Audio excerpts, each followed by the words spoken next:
ይኸውላችሁ አሜሪካ ላይ በረዶ የቀላቀለ አውሎ ንፋስ መጥቷልና እኛ ጋር ገና እያኮበኮበ ነው። ነገ ምናምን ነው ከቤት አትውጡ ምናምን የተባልነው እና ህዝቤ እንዳለ በቃ ገበያ ምናምን ሰሞኑን ልክ የኢትዮጵያ አዲስ ዓመት ይመስላል። ትርምስ ነበር ትንሽ።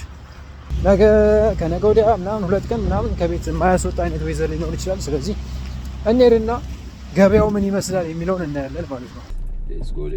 መጀመሪያ የምንሄደው ወደ ሆል ፉድስ ማርኬት ነው።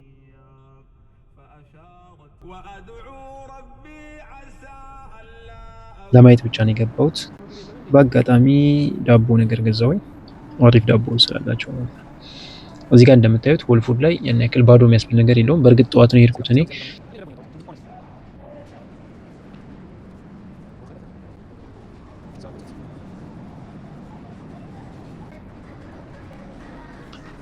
እዚህ ጋር ብዙ አልቆየሁም።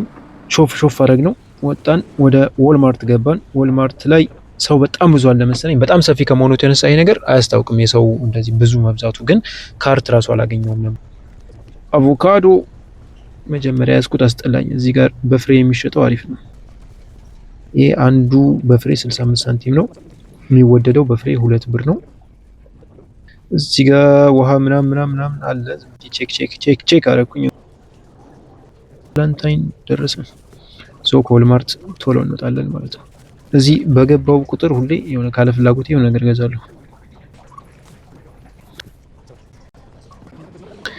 ቀጣይ ደግሞ የምንሄደው ወደ ክሮገር ነው። ክሮገርንም እንደዚሁ ለማየት ነው የምንሄደው።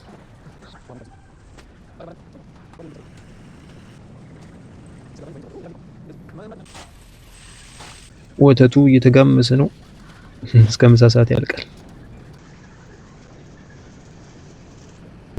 እዚህ ጋር ተሰለፍን። ከክሮገርም ቶሎ ሾለክን።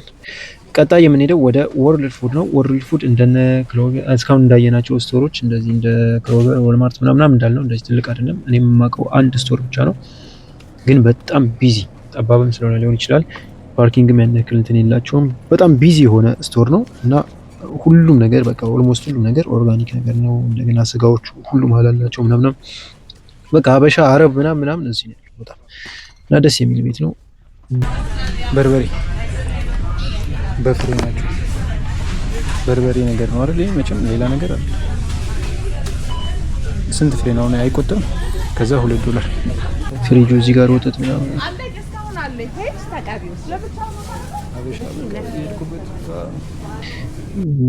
ምስር አጥርቅቅ ምናምን በርበሬ ሁሉም ነገር አለ እዚህ። የዓለም በሙሉ ምግብ ነው የሚለው እንግዲህ ወርልድ ፉድ ነው የሚለው። ቀጣይ ደግሞ ከዚህ ወጣንና ነዳጅ ትንሽ እንትን ብሎብኝ ነበር፣ እሱን እንሞላለን።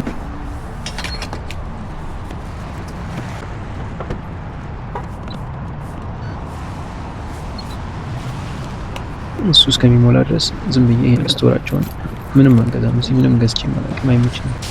ዝም ብለን ግን ተሽከርክረን እንውጣ፣ ብርድም ስለሆነ ያ ለ3 ቀን ለ4 ቀን ምናምን ብዙ ማካበድ አያስፈልግም። እኛ ብዙ አይጨንቀንም አበሾች። ግን ያው ቫይቡን እንትን ለማድረግ ደግሞ አዲስም ስለሆነ ምናምን አናውቅም ምን አይነት እንትን ያለ ነገር እንደሚመጣ ምናምን ሰው እንደሆነው ነው ብለን እንደነሱ ሳናካብድ በዛውም እየጎበኘን